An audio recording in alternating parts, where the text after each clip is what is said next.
നമസ്കാരം. Daily news ശുഭദിനത്തിലേക്ക് സ്വാഗതം. നിയന്ത്രണാതീതമായ സാഹചര്യങ്ങളിൽ ശാന്തമായ മനസ്സാണ് പ്രധാനം. ഇന്നത്തെ ശുഭദിന ചിന്തയിലേക്ക്. ഡെയിലി ന്യൂസ് ശുഭദിനം നിങ്ങൾക്കായി അവതരിപ്പിക്കുന്നത് ജോയ ലൂക്കാസ്. പൊന്നണിഞ്ഞ പ്രഭാതത്തിന്റെ അലകളിൽ നിറയുന്ന പുഞ്ചിരികൾ, അതെ, ഇന്ന് ആഘോഷമാണ്. ജോയ ലൂക്കാസ്, ഓരോ ആഘോഷത്തിന്റെയും ആത്മാവ്. അവർ പുഴയിലൂടെ സഞ്ചരിക്കുകയായിരുന്നു. പെട്ടെന്ന് കാറ്റ് വീശാൻ തുടങ്ങി. വലിയ ഓളമുണ്ടാക്കി വഞ്ചി മറിയുന്ന സ്ഥിതിയായി.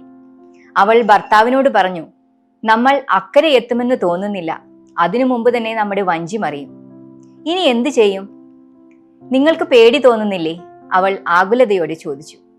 അയാൾ ഉടനെ തന്നെ കയ്യിലിരുന്ന കത്തി അവളുടെ കഴുത്തിൽ വെച്ചിട്ട് ചോദിച്ചു, നിനക്ക് പേടി തോന്നുന്നില്ലേ?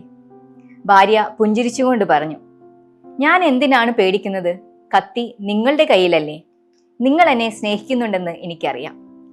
അപ്പോൾ അയാൾ ചിരിച്ചുകൊണ്ട് പറഞ്ഞു, ഈ വഞ്ചിയും ഇതുപോലെ ഈശ്വരന്റെ കയ്യിലാണ്. അദ്ദേഹവും നമ്മെ സ്നേഹിക്കുന്നുണ്ടെന്ന് എനിക്ക് ഉറപ്പുണ്ട്. നമുക്ക് നല്ലത് പ്രതീക്ഷിക്കാം. അയാൾ പറഞ്ഞ പോലെ കുറച്ചു സമയത്തിന് ശേഷം കാറ്റിന്റെ വേഗം കുറഞ്ഞു. അവർ സുരക്ഷിതരായി അക്കരെ എത്തുകയും ചെയ്തു. നിയന്ത്രണാതീതമായ സാഹചര്യങ്ങളിൽ നമുക്ക് വേണ്ടത് ശാന്തമായ മനസ്സാണ്. മനസ്സൊന്ന് ശാന്തമായാൽ തന്നെ പരിഹരിക്കാവുന്ന പല പ്രശ്നങ്ങളുമുണ്ട്. ഒന്ന് ശ്രദ്ധിച്ചാൽ പ്രതിവിധി കണ്ടെത്താവുന്ന വെല്ലുവിളികളുമുണ്ട്. ഓരോന്നിനും അതർഹിക്കുന്ന പ്രാധാന്യം നൽകാൻ കഴിയുന്ന മനസ്സിന്റെ പാകതയാണ് പ്രധാനം. നമ്മെ തേടി വരുന്ന ഓരോ പ്രശ്നങ്ങളിലും ഈ മാനസിക പാകത നേടാൻ നമുക്ക് സാധിക്കട്ടെ. ശുഭദിനം.